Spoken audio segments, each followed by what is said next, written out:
Good morning, Carlington. Today is February 26th of 2019. I am your host, Patrick Carlson. Please stand for your Pledge of Allegiance. I pledge allegiance to the flag of the United States of America and to the republic for which it stands, one nation, under God, indivisible, with liberty and justice for all.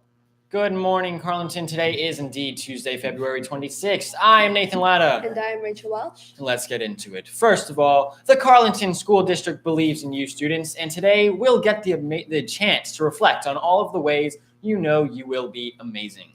Today, students in grades 9 through 12 will welcome motivational speaker and basketball star Kevin Atlas Lau to Carlington. Take a look at his story.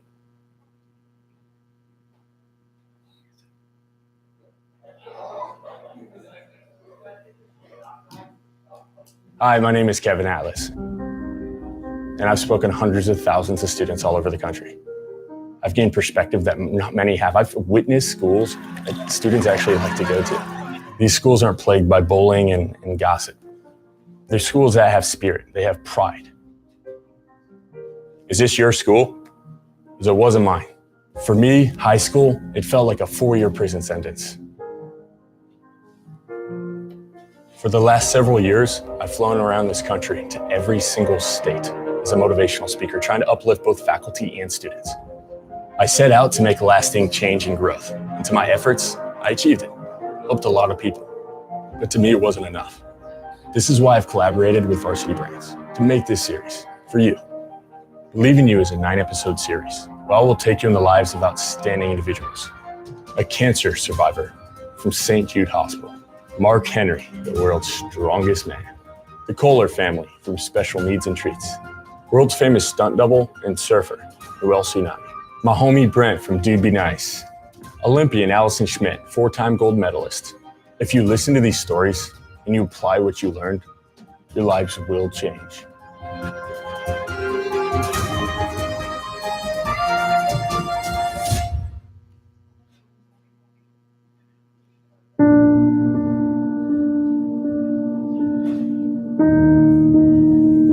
I was born without a left hand. Essentially what happened is my umbilical cord wrapped around my neck twice and my arm got stuck in between the umbilical cord and my neck.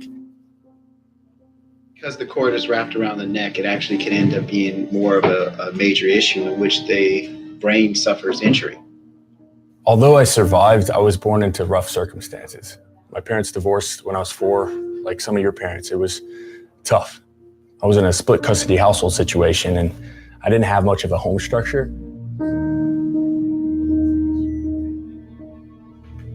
And to make matters worse, my dad was diagnosed with cancer. He just first lost the ability to walk, and then he was laying in bed, and then he couldn't talk anymore, but he could hear, and he hallucinated a lot. And when I was 10, he passed away. I watched him take his last breath in the living room of my house. I held his hand as he died, and it broke me.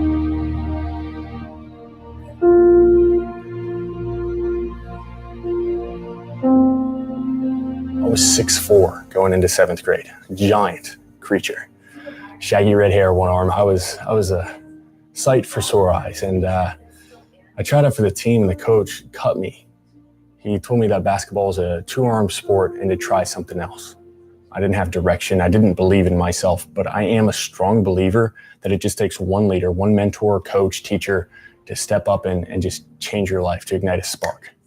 Hey, I got a 6'9" kid, red-haired kid, ball of joy, would love to play basketball. He was going to play for his other team, but they said he wasn't good enough. So I'm like, 6'9" kid, I'll take him, man. I don't care what his skill level was. And one day he came up to me in practice and he said, "Kevin, why don't you use that arm when you play?" And I was like, "What are you talking about?" He's like, "Why don't you use that arm?" I was like, "What, dude, I don't have an arm. That's a whole thing, bro. Like, chill." And he's like, "No, man, that thing's a weapon."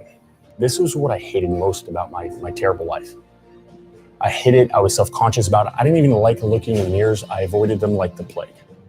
I was so self-conscious about this thing. And this coach, he couldn't change my arm. He couldn't grow it out, but he found a way to allow me to accept it, to embrace it. Mentally, that's all it took. He's tall and he's lanky. He doesn't look strong. He's got one hand. He looks terrible. And then I go and I block all their shots. I didn't want to be a product of my circumstance. Now I didn't have to. That's the first step. Every single one of you guys has a nub in your own way. It sounds insane, but you do. You have to learn to accept and embrace yourself. You have to learn to believe in you. If you do, everybody else will fall in line. A high school basketball player in Pleasanton is getting a lot of attention these days. Sometimes in life and in sport, there are special individuals who defy the odds. Amador Valley's Kevin Loud plays on the Dons varsity squad, and he does it all with just one hand. My senior year, the President of the United States heard about me. He was inspired by my story. He flew out on Air Force One to meet me. That night, We really need to win this game, and this is huge. I got a lot of people I know are coming to it.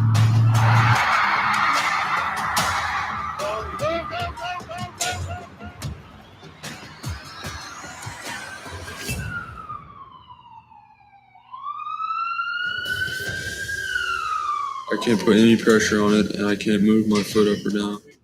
and I broke my leg the same day. And what's that mean? Is that hairline? Is that what they call it, hairline? Mid-shaft proximal fibula fracture. Lost all my scholarship offers, missed the rest of my senior year. I was broken. All I ever cared about was basketball, and it was ruined. And I was at this low peak, but you still have to find how to elevate, pick yourself back up.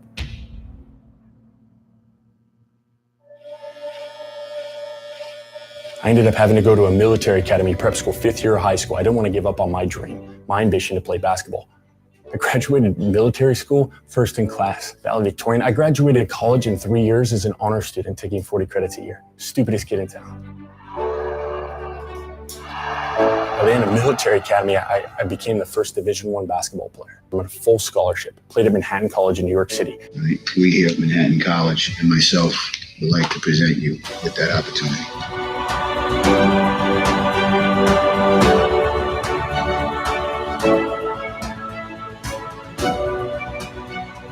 Over to Asia, I played pro basketball.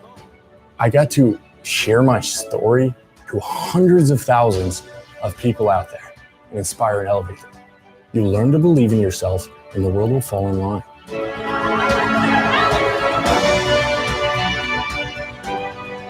Today, I speak all over the world. I've been to almost every continent but Antarctica.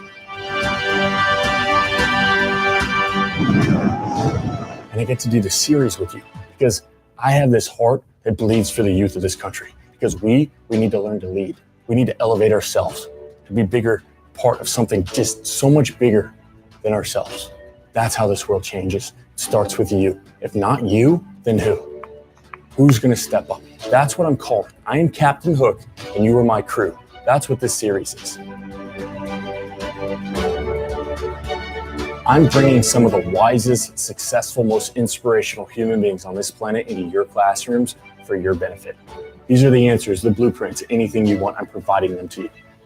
We're speaking to you as if we're speaking to the high school versions of ourselves. This is knowledge, this is wisdom, this is everything. This is for you. Because we believe in you. Believe in you!